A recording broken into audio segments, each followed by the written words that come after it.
ब्रह्ममुरारिसुरार्चितलिङ्गम् निर्मलभासितशोभितलिङ्गम् जन्मज दुःखविनाशकलिङ्गम्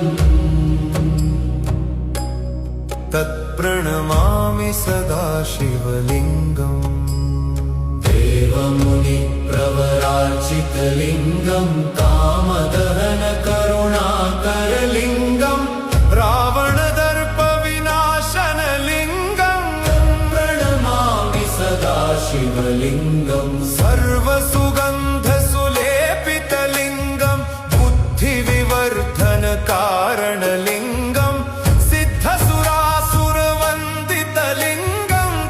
प्रणमामि सदा शिव